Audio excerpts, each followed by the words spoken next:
ಎಲ್ರಿಗೂ ನಮಸ್ಕಾರ. ಇದು ಲೀಲಾಸ್ ಕನ್ನಡ ಚಾನಲ್. ನನ್ನ ಚಾನಲ್ಗೆ ಇನ್ನೂ ಯಾರು ಸಬ್ಸ್ಕ್ರೈಬ್ ಮಾಡ್ಕೊಂಡಿಲ್ವೋ ಅವರೆಲ್ಲ ಸಬ್ಸ್ಕ್ರೈಬ್ ಆಗಿ ಅಂತ ಹೇಳ್ತಾ ಇವತ್ತಿನ ರೆಸಿಪಿಯಲ್ಲಿ ಗಿಣ್ಣ ಹಾಲಿನ ಪಾಯಸನ ಮಾಡಿ ತೋರಿಸ್ತಾ ಇದ್ದೀನಿ. ನಾನು ಹಿಂದಿನ ವೀಡಿಯೋದಲ್ಲಿ ಗಿಣ್ಣನನ್ನು ಯಾವ ರೀತಿ ಮಾಡೋದು ಅಂತ ತೋರಿಸ್ಕೊಟ್ಟಿದ್ದೀನಿ.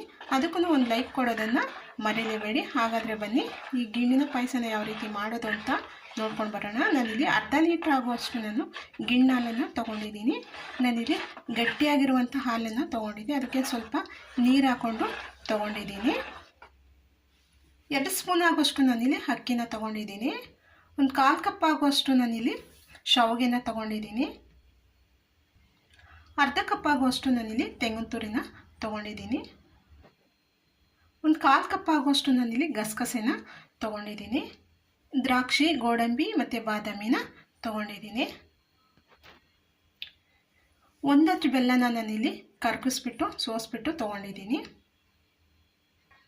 ಒಂದು 3 ಟೇಬಲ್ ಸ್ಪೂನ್ ಆಗೋಷ್ಟು ನಾನು ಸಕ್ಕರೆನ ತೊಗೊಂಡಿದ್ದೀನಿ. ಸಕ್ಕರೆ ಹಾಕ್ಕೊಳ್ಳೋದ್ರಿಂದ ತುಂಬಾ ಚೆನ್ನಾಗಿರುತ್ತೆ. ಬೆಲ್ಲ ಸಕ್ಕರೆ ಹಾಕ್ಕೊಳ್ಳೋದ್ರಿಂದ ತುಂಬಾ ಚೆನ್ನಾಗಿರುತ್ತೆ. ಒಂದು 7-8 ಬಾದಾಮಿನ ನಾನು ಇಲ್ಲಿ ನೆನೆಸ್ಬಿಟ್ಟು ನೀರಿನಲ್ಲಿ ನೆನೆಸ್ಬಿಟ್ಟು ತೊಗೊಂಡಿದ್ದೀನಿ. ಹಾಗಾದರೆ ಬನ್ನಿ ಹೇಗೆ ಮಾಡೋದು ಅಂತ ನೋಡ್ಕೊಂಡು ಬರೋಣ. ಇವಾಗ ನಾನಿಲ್ಲಿ ಒಂದು ಸಣ್ಣ ಕಡಾಯಿಗೆ ನಾನು ಅಕ್ಕಿನ ಹಾಕ್ಕೊಳ್ತಾ ಇದ್ದೀನಿ. ಅಕ್ಕಿನ ಹಾಕ್ಕೊಂಡು ಇದನ್ನು ಚೆನ್ನಾಗಿ ಹುರ್ಕೊಳ್ಬೇಕು. ಅಕ್ಕಿ ಸ್ವಲ್ಪ ಕೆಂಪಾಗೋ ಥರ ಇದನ್ನು ಹುರ್ಕೊಳ್ಬೇಕು. ಅಕ್ಕಿನ ಚೆನ್ನಾಗಿ ಹುರ್ಕೊಂಡಾದ್ಮೇಲೆ ಇದಕ್ಕೆ ಗಸಗಸೆನ ಹಾಕೊಳ್ಳೋಣ. ಗಸಗಸೆ ಹಾಕ್ಕೊಂಡು ಇದನ್ನು ಹುರ್ಕೊಳ್ಬೇಕು. ಗಸಗಸೆ ಸ್ವಲ್ಪ ಕೆಂಪಗಾಗಬೇಕು. ಗಸಗಸೆ ಹುರ್ಕೊಂಡಾದ್ಮೇಲೆ ಇದಕ್ಕೆ ನಾವು ಸ್ವಲ್ಪ ತೆಂಗಿನ ತುರಿನ ಹಾಕೊಳ್ಳೋಣ. ಇದನ್ನು ಸ್ವಲ್ಪ ಬಾಡಿಸ್ಕೋಬೇಕು ತೆಂಗಿನ ತುರಿನ.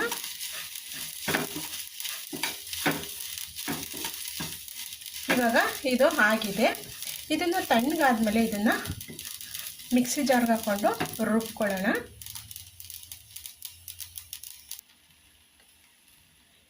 ಇದ್ರ ಜೊತೆಗೆ ನೆನೆಸ್ಕೊಂಡಿದ್ವಲ್ಲ ಗೋಡಂಬಿನ ಅದನ್ನು ಹಾಕ್ಕೊಂಡು ನುಣ್ಣಗೆ ರುಬ್ಕೊಳ್ಳೋಣ. ಇವಾಗ ಒಂದು ಪಾತ್ರೆಗೆ ನಾನು ತುಪ್ಪ ಮತ್ತು ಎಣ್ಣೆನ ಹಾಕ್ಕೊಂಡಿದ್ದೆ. ಅದಕ್ಕೆ ನಾನಿಲ್ಲಿ ಶಾವಿಗೆನ ಹಾಕ್ಕೊಳ್ತಾ ಇದ್ದೀನಿ. ಶಾವಿಗೆನ ಚೆನ್ನಾಗಿ ಹುರ್ಕೊಳ್ಬೇಕು. ಚೆನ್ನಾಗೇ ಹುರ್ಕೊಳ್ಬೇಕು. ಕೆಂಪಗಾಗೋ ಥರನೂ ಹುರ್ಕೊಳ್ಬೇಕು. ಶಾವಿಗೆ ಎಲ್ಲ ಕೆಂಪಗಾದ್ಮೇಲೆ ಇದಕ್ಕೆ ದ್ರಾಕ್ಷಿ ಗೋಡಂಬಿನ ಹಾಕೊಳ್ಳೋಣ.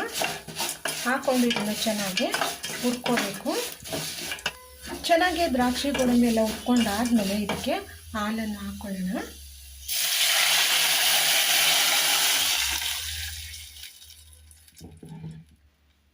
ಹಾಲನ್ನು ಹಾಕ್ಕೊಂಡು ಇದನ್ನು ಚೆನ್ನಾಗಿ ಕುದಿಸ್ಕೊಳ್ಬೇಕು.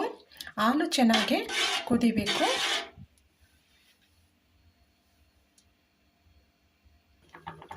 ಇವಾಗ ಹಾಲನ್ನು ಚೆನ್ನಾಗಿ ಕುದಿಸ್ಕೊಂಡಾದ್ಮೇಲೆ ಇವಾಗ ನಾವು ರುಬ್ಕೊಂಡಿದ್ವಲ್ಲ ಗಸಗಸೆ ಮತ್ತು ಕಾಯಿನ ಹಾಕ್ಕೊಳ್ಳೋಣ.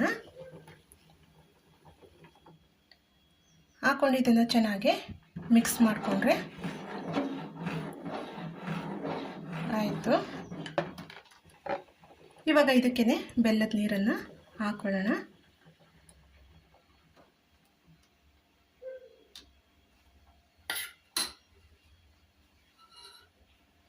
ಸಕ್ಕರೆ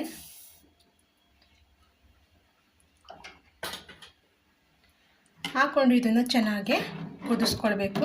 ಇದು ಕುದೀತಾ ಇದು ಗಟ್ಟಿಯಾಗುತ್ತೆ. ಇದು ಅಲ್ಲಲ್ಲೇ ಇದೆ ಈ ಥರ ತಿರುಗಿಸ್ಕೊತಾ ಇರಬೇಕು, ಇಲ್ಲಾಂದರೆ ತಳ ಹತ್ತು ಬಿಡುತ್ತೆ. ನೋಡಿ ಎಷ್ಟು ಚೆನ್ನಾಗಿ ಬಂದಿದೆ ಅಂತ ನೋಡಿ. ಇದನ್ನು ಕುದ್ದ ಮೇಲೆ ಇನ್ನೂ ಗಟ್ಟಿಯಾಗುತ್ತೆ. ಇವಾಗ ಗಿಣ್ಣಿನ ಪಾಯಸ ರೆಡಿ ಆಯಿತು. ಇದು ಆರೋಗ್ಯಕ್ಕೆ ತುಂಬಾ ಒಳ್ಳೆಯದು. ಈ ವಿಡಿಯೋ ಇಷ್ಟ ಆದರೆ ಒಂದು ಲೈಕ್ ಮಾಡಿ, ಶೇರ್ ಮಾಡಿ, ಕಮೆಂಟ್ ಮಾಡಿ. ನನ್ನ ಚಾನಲ್ಗೆ ಸಬ್ಸ್ಕ್ರೈಬ್ ಆಗೋದನ್ನು ಮರೀಲೇಬೇಡಿ. ನಾನು ಮುಂದಿನ ವಿಡಿಯೋದಲ್ಲಿ ಸಿಗ್ತೀನಿ. ಅಲ್ಲಿ ತನಕ ಥ್ಯಾಂಕ್ ಯು.